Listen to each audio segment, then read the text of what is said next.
আজকের খুব দারুণ ও মজার একটি ট্রিক্স নিয়ে হাজির হলাম। আশা করি আজকের ট্রিক্সটি আপনাদের কাছে খুবই ভালো লাগবে। আজকে দেখাবো কিভাবে কম্পিউটার না কিনেও আপনার অ্যান্ড্রয়েড ফোন দিয়ে কম্পিউটারের মতো কাজ করবেন। আপনার ডিসপ্লেতে যেটি দেখছেন এটি কিন্তু আমার অ্যান্ড্রয়েড ফোন। দেখুন কম্পিউটারের মতোই প্রায়। এই যে এখানে অল প্রোগ্রাম আছে, এখান থেকে আপনি যে কোনো একটি অ্যাপ্লিকেশন সিলেক্ট করে আপনি সেটি কম্পিউটারের মতো ব্রাউজ করতে পারবেন। এরপরে এখানে দেখুন ভিডিও প্লেয়ার আছে, এখান থেকে আপনি যে কোনো ভিডিও কম্পিউটারের মতো প্লে করতে পারবেন। এটাকে মিনিমাইজ ম্যাক্সিমাইজ আপনার যেটা খুশি সেটাই করতে পারবেন। এই যে মিনিমাইজ এটা এখানে থাকবে অটোমেটিকলি। এখান থেকে আমি একটা ভিডিও প্লে করে আপনাদেরকে দেখাচ্ছি। Just wait.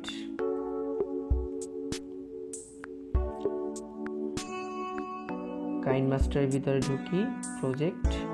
দেখুন এখান থেকে আমি আমাদের ডিবি ফাউন্ডেশনের একটি প্রজেক্ট প্লে করে দেখাচ্ছি। এটাকে দেখুন অটোমেটিকলি মিনিমাইজ করা যাবে, আপনি এটা প্লে করতে পারবেন এখান থেকে। আরও এর সাথে সাথে আপনি যে কোনো প্রোগ্রাম এখান থেকে কি করতে পারবেন, যেমন এই ক্যালকুলেটর, মিউজিক প্লেয়ার, আপনার যে কটা খুশি আপনি কম্পিউটার মতো সেটা প্লে করতে পারবেন। এটাকে কেটে দিতে পারবেন, আপনি যে কোনো পপ আপ উইন্ডোজ মানে চলে আসবে কম্পিউটারের মতোই।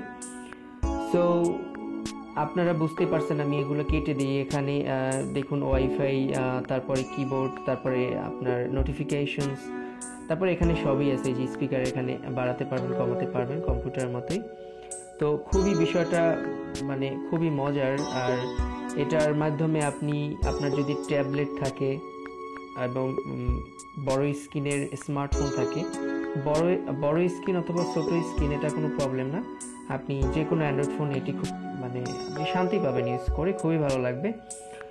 আসলে এটা খুবই ভালো একটি অ্যাপ্লিকেশন। এই যে ব্রাউজার আছে, আপনি এখান থেকে যে কোনো ব্রাউজার এক্সট্রা উইন্ডো করে আপনি এটা করতে পারবেন, মিনিমাইজ ম্যাক্সিমাইজ। আশা করি আপনাদের এই অপারেটিং সিস্টেমটি ভালো লাগবে।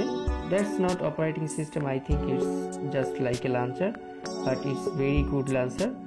সো এই অ্যাপ্লিকেশনটি অর্থাৎ এই সিস্টেমটি আপনার ইনস্টল করতে হলে আপনার ফোনে সর্বপ্রথমে আপনার ফোনের প্লে স্টোরে চলে যাবেন। এই যে প্লে স্টোরে যাওয়ার পরে জাস্ট সার্চ বক্সে লিখবেন সেন্টিও, SENTIO, এটা লিখে সার্চ দিলেই দেখবেন সেন্টিও ডেস্কটপ অ্যাপ্লিকেশনটি চলে আসবে। শুধু এই একটি অ্যাপ্লিকেশন ইনস্টল করলে হবে না, সেন্টিও অ্যাপও ইনস্টল করতে হবে। এই দুটো অ্যাপ্লিকেশন জাস্ট ইনস্টল করে নেবেন, ইনস্টল করে নিলেই হয়ে যাবে। আশা করি আপনারা বুঝতে পেরেছেন। আর ভিউয়ার্স, যদি টিউটোরিয়ালটি ভালো লাগে থাকে তাহলে অবশ্যই লাইক করবেন, আর আমাদের চ্যানেল সাবস্ক্রাইব করতে ভুলবেন না, কারণ আমাদের প্রত্যেকটি ভিডিও আপনাদের আইসিটিতে দক্ষতা বৃদ্ধির জন্য খুবই গুরুত্বপূর্ণ। তো আজ এ পর্যন্তই, বাই বাই।